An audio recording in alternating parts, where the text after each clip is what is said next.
بسم اللہ الرحمن الرحیم۔ السلام علیکم۔ آج 15 اپریل بروز سوموار ہم بات کریں گے دو اہم ایشوز کے حوالے سے۔ پاکستان تحریک انصاف نے اسلام آباد کی تینوں جیتی ہوئی سیٹیں جو فارم 45 کے مطابق پاکستان تحریک انصاف جیت چکی تھی اور وہ واپس لینے کے لیے بہت اہم آج پیش رفت سامنے آئی ہے۔ اسلام آباد ہائی کورٹ کے جسٹس طارق محمود جہانگیری صاحب ہیں جو ٹرائبونل کے جج ہیں، اور پاکستان تحریک انصاف کے جو تین امیدوار ہیں، چونکہ ٹوٹل 3 سیٹیں ہیں اسلام آباد سے اور تینوں پاکستان تحریک انصاف جیت چکی ہے، اور مخالف امیدواروں نے گواہی دی کہ پی ٹی آئی جیت چکی ہے۔ ایک لاکھ صفحات پر مشتمل یہ درخواستیں دائر ہوئی ہیں، چونکہ اس میں فارم 45 ہیں تمام کے تمام، اور پھر وہ جو کاپیز ہیں ہر امیدوار کی کاپی الگ سے ساتھ اٹیچ کی ہے کہ یہ ہماری کاپی ہے، اور یہ جو ٹی ایل پی کے جو امیدوار کی کاپی ہے، یہ جماعت اسلامی کے امیدوار کی کاپی ہے، یہ جو مصطفیٰ نواز کھوکھر کی کاپی ہے، وہ تمام کاپیاں بھی الگ الگ جمع کروائی ہیں، اور پوری جو فائل ہے وہ بتایا جا رہا ہے اسلام آباد ہائی کورٹ میں جب فائل ہوئی ہے کہ 1 لاکھ پر مشتمل یہ درخواستیں ہیں، صفحات پر مشتمل۔ اس کی جو تفصیل ہے میں آپ کے ساتھ شیئر کروں گا، اور میں آپ کو پہلے ہی بتا دوں جسٹس طارق محمود جہانگیری صاحب جج ہیں اور یہ تینوں سیٹیں واپس ہو جائیں گی۔ تفصیل میں آپ کے ساتھ شیئر کروں گا۔ سب سے پہلے میں آپ کو بتاتا چلوں کہ آج پشاور ہائی کورٹ کے قائم مقام چیف جسٹس نے حلف اٹھا لیا ہے، اور چیف جسٹس محمد ابراہیم خان صاحب تشریف لے گئے ہیں اور ان کی جگہ پر قائم مقام چیف جسٹس اشتیاق ابراہیم نے عہدے کا حلف اٹھایا ہے۔ نو منتخب chief justice Peshawar high court justice Ishtiaq Ibrahim کی حلف برداری کی تقریب منعقد ہوئی۔ چیف جسٹس سے سینئر جج جسٹس اعجاز انور نے حلف لیا۔ قائم مقام چیف جسٹس اشتیاق ابراہیم 2 دسمبر 1969 کو پشاور میں پیدا ہوئے۔ انہوں نے 1992 میں خیبر لاء کالج سے LLB کی تعلیم حاصل کی۔ انہوں نے وکالت کا آغاز 1993 میں ماتحت عدالتوں سے کیا، بعد میں 1995 میں ہائی کورٹ اور پھر 2008 میں بطور ایڈوکیٹ سپریم کورٹ کا لائسنس حاصل کیا۔ قائم مقام چیف جسٹس اشتیاق ابراہیم 1998-1999 میں پشاور ہائی کورٹ بار ایسوسی ایشن کے جوائنٹ سیکرٹری، 2007-08 میں بطور جنرل سیکرٹری منتخب ہوئے، جبکہ وہ 2013-14 میں پشاور ہائی کورٹ بار ایسوسی ایشن کے صدر بھی منتخب ہوئے۔ جسٹس اشتیاق ابراہیم 1 جون 2018 میں پشاور ہائی کورٹ کے مستقل جج بنے۔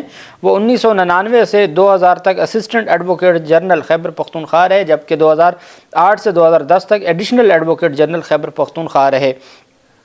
12 اپریل کو پشاور ہائی کورٹ کے سینئر جج جسٹس اشتیاق ابراہیم کو قائم مقام چیف جسٹس تعینات کیا گیا تھا اور باقاعدہ طور پر اعلامیہ جاری ہوا تھا، اور چیف جسٹس محمد ابراہیم خان 14 اپریل کو وہ اپنا جو مدت ہے وہ مکمل کر گئے، اور آج جو قائم مقام چیف جسٹس ہیں، چونکہ قائم مقام چیف اب ان کے پاس 2 ان کو ریمیڈیز مل سکتی ہیں، ان کا جو حق ہے، یا تو یہ سپریم کورٹ آف پاکستان میں چلے جائیں گے یا ان کو مستقل چیف جسٹس تعینات کر دیا جائے گا جب تک ان کا ٹینیور ہوگا۔ ہم امید کرتے ہیں جو چیف جسٹس ابراہیم خان صاحب ہیں ان کے لیے ہم دعا گو ہیں کہ وہ ریٹائر ہو گئے، ان کی اچھے انداز میں ریٹائرڈ لائف گزرے، اور جو نئے قائم مقام چیف جسٹس آئے ہیں وہ اسی طرح پشاور ہائی کورٹ نے پچھلے 2 سالوں میں پورے پاکستان میں اور دنیا بھر میں جو امیج ڈیولپ ہوا ہے پشاور ہائی کورٹ کا، اور جو مقام انہوں نے حاصل کیا ہے وہ برقرار رہے، اور آئین اور قانون اور عوام کو ریلیف دینے کے حوالے سے وہ ہمیشہ بڑھ چڑھ کے اپنا کردار ادا کریں۔ بہاولپور میں ریلوے پولیس اہلکار کے تشدد کا نشانہ بننے والی خاتون کا بیان سامنے آ گیا ہے۔ بہاولپور میں یہ افسوسناک واقعہ پیش آیا، اور آپ جانتے ہیں کہ پچھلے دنوں بھی اس طرح کی جو ریلوے پولیس کی جانب سے، پولیس اہلکار کی جانب سے زیادتی کی گئی تھی اور تشدد کا نشانہ بنایا گیا تھا۔ اب یہ ریلوے پولیس اہلکار کے تشدد کا نشانہ بننے والی خاتون کی لاش برآمد ہوئی ہے بہاولپور سے۔ خاتون نوائی علاقہ چنی گوٹھ ریلوے اسٹیشن کے قریب سے مردہ حالت میں پائی گئی ہے۔ ترجمان پولیس نے بتایا کہ 30 سالہ مریم بی بی کا تعلق جڑاں والا چک 40 موڑ فیصل آباد سے تھا۔ خاتون پر تشدد کرنے والے ریلوے پولیس اہلکار میر حسن کو گرفتار کر کے ضمانت پر چھوڑ دیا گیا ہے۔ ان کا کہنا تھا کہ پولیس نے خاتون کی لاش پوسٹ مارٹم کے لیے اسپتال منتقل کر دی اور واقعے کی تفتیش جاری ہے۔ مریم بی بی کے بھائی افضل کے مطابق اس کی بہن کراچی میں بیوٹی پارلر میں ملازمت کرتی تھیں اور عید کرنے کے لیے جڑاں والا آ رہی تھیں۔ ورثاء نے خاتون کی ہلاکت کی تحقیقات کا مطالبہ کیا ہے۔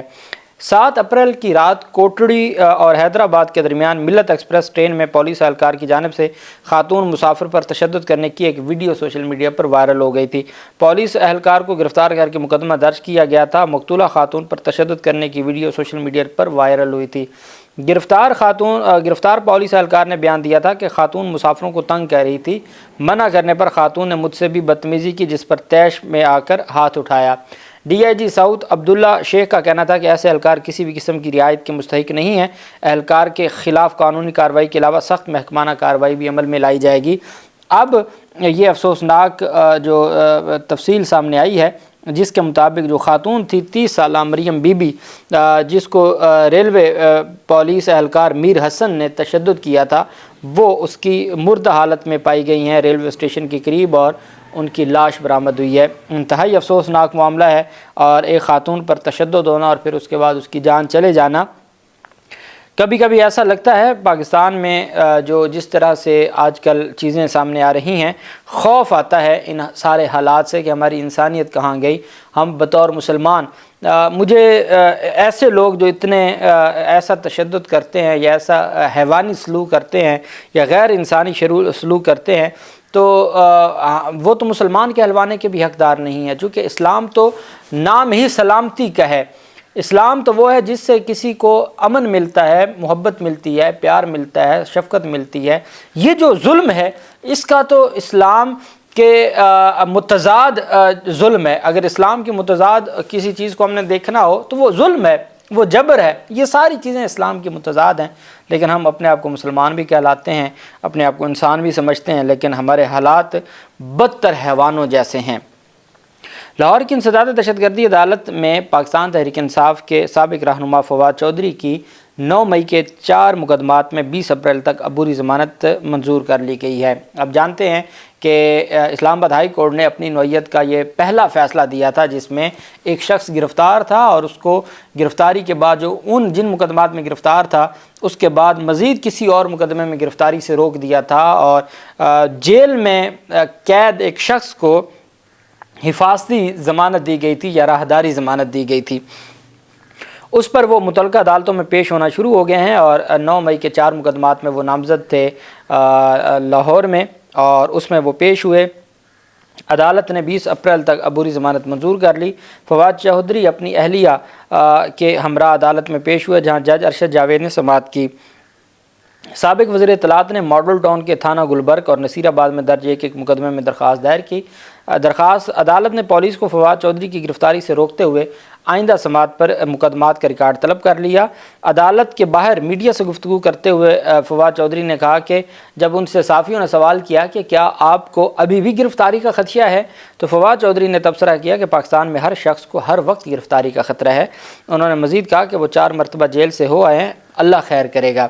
ساتھ انہوں نے کہا کہ یہ جو حکومت ہے، جو فارم 47 کی حکومت ہے، اگر یہ 5-6 مہینے بھی نکال گئی تو یہ بہت بڑی بات ہوگی۔ انہوں نے کہا یہ حکومت نظر نہیں آ رہا کہ یہ کسی بھی صورت میں یہ حکومت اپنا وقت پورا کرے گی یا یہ اپنا ٹینیور مکمل کرے گی، بلکہ یہ اگر 5-6 ماہ بھی نکال جائے تو بڑی بات ہوگی۔ اور فواد چودھری کی جو ضمانتیں ہیں، 4 عبوری ضمانتیں، اس میں 20 اپریل تک عدالت نے جو 20 اپریل تک ان کی سماعت کو ملتوی کیا ہے اور ان کی عبوری ضمانت منظور کی ہے۔ ہم نے بعض رہنماؤں کا دیکھا ہے جو پاکستان تحریک انصاف چھوڑ جاتے ہیں، تو ہم نے دیکھا ہے کہ یا تو ان کو مقدمات سے ڈسچارج کر دیا جاتا ہے، وہ بری ہو جاتے ہیں، بریت کی درخواستیں دیتے ہیں، وہ منظور ہوتی ہیں۔ اگر عبوری ضمانتیں بھی کرواتے ہیں تو وہ 1.5 مہینوں کی تاریخیں پڑتی بھی ہم نے دیکھی ہیں۔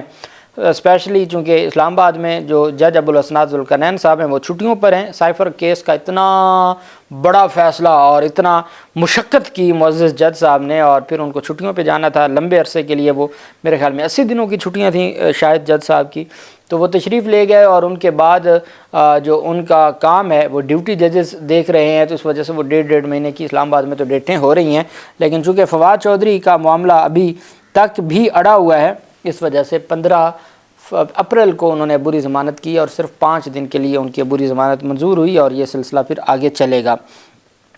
دوسری طرف پاکستان تحریک انصاف کے 3 امیدواروں کی جانب سے شعیب شاہین، عامر مغل N47 سے اور N46 سے عامر مغل، N47 سے شعیب شاہین اور N48 سے علی بخاری نے 8 فروری انتخابات کے نتائج میں تبدیلی اور دھاندلی کو ٹرائبونل میں چیلنج کرتے ہوئے مسلم لیگ نون کے کامیاب قرار دیے گئے جو ممبران اسمبلی ہیں ان کو ڈی نوٹیفائی کرنے کی استدعا کر دی ہے۔